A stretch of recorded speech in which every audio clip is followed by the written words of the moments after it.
Tidak ada penyelamat di akhirat yang paling mulia kecuali sedekah.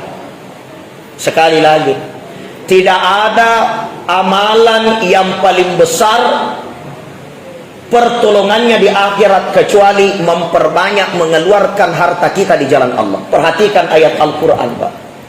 Di dalam Al-Quran tidak ada penyesalan orang yang sudah meninggal dunia kecuali dia berkata, kembalikan saya ke dunia, saya ingin bersedekah. Ya, fa'asaddaq, saya ingin bersedekah. Yang kedua, di dalam Al-Quran Allah Subhanahu wa taala katakan, ya ayyuhalladzina amanu, wahai orang-orang yang beriman, anfiqu mimma razaqnakum min qabli an ya'tiya yaumun la bay'un fi wala khullatu wala syafa'ah. Pasumeman ni waramparam, pasumeman ni papedaleku untuk tabungan akhiratmu. Sebelum datang waktu tidak ada lagi jual beli, la bai wala khulla wala syafa'ah, tidak ada jual beli, tidak ada pertolongan, tidak berlaku harta.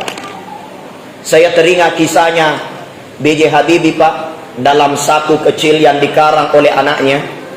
Itu pada saat B.J. Habibie menjelang wafatnya, kurang lebih 40 hari sebelum meninggal dunia, apa dia katakan? Andainya waktu bisa diputar, saya tidak memilih menjadi seorang profesor. B.J. Habibie tercatat orang tercerdas di Indonesia dan diakui di Jerman orang tercerdas di dunia, Pak.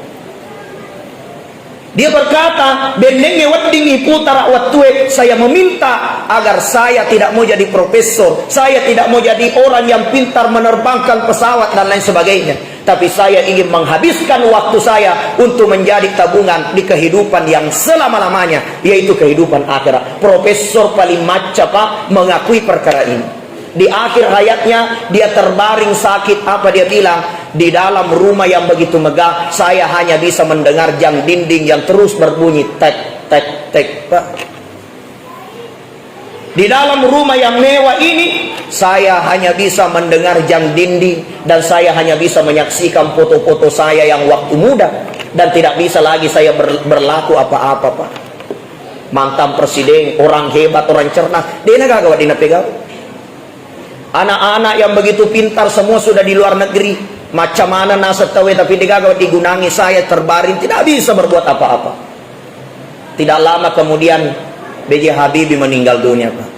Menandakan sebuah pelajaran singkat bagi kita. Maka dia rolino cinampuk bawah, harta kita kirim ke akhirat, bantu panti asuhan. Masjid kita alhamdulillah disampaikan panitia lagi dibangun atap lantai 2, mudah-mudahan ini kita jadikan amal jariah. Degaga meloi salai kecuali itu, Pak. Ya. Anfiqu mimma razaqnakum min qabli ayyatiya yaumul la bai. Sebelum datang waktu tidak bisa lagi dibelanjakan harta kita, tidak bisa lagi digunakan harta kita, dan kita akan tinggalkan menjadi pertikaian, pertengkaran bagi anak-anak dan ahli waris kita. Maka manfaatkan itu untuk menjadi tabungan akhirat kita. Ya. Ini jamaah dirahmati Allah Subhanahu wa taala. Iya, agak kira-kira kehebatan tak kulinoi digaga, Pak. Sekarang kita masih muda, alhamdulillah, dan itu terus berlalu. Umur 40 tahun masih oke, masih hebat. Umur 50 tahun masih bisa bergerak. Kalau sudah masuk 55 tahun, agak uleta. Mapadi ni pongke, mapadi ni cekung, mangerre ni ulue. Mendrek ni tensi darah, mendrek ni kolesterol, apa yang mau dibanggakan, Pak? Kalau masa muda selalu masuk di diskotik, umur 50 tahun, apotik manina sapa, Pak. Tidak ada yang bisa dibanggakan di dunia ini. Semua akan berlalu, semua akan ditinggalkan, Pak. Maka manfaatkan ini waktu sebaik-baiknya, apalagi bulan suci Ramadan ini. Ya, perbanyak bersedekah di mana Ramadan itu yudhaifu mudha'afah. Ya, amal-amal yang kita keluarkan, amal-amal yang kita lakukan itu dilipat-lipat gandakan oleh Allah Subhanahu wa taala. Ini manfaatkan bulan Ramadan. Karena tidak ada jaminan irat temu para malapai mapa, tidak ada jaminan. Maka waktu ini adalah waktu terbaik untuk beramal. Syekh Athaillah As-Sakandari mengatakan, banyak manusia yang terpuruk kehidupannya karena dia selalu menyesal dengan kehidupan masa lalu. Dan banyak orang yang tidak sedikit terpuruk kehidupannya karena mereka hari-harinya memikirkan masa depannya. Agaw jama baja, agaw jama pema maga pangkaku matu manci direktur makaga matu, bagaimana target penjualan saya, bagaimana saya menjadi direktur, bagaimana target saya mendapatkan pelanggan, mendapatkan mendapatkan karyawan, mendapatkan dan lain sebagainya. Pokoknya bagaimana toko saya berkembang, bagaimana rumah saya bertingkat, depa nanti pucupuk na ulana makin.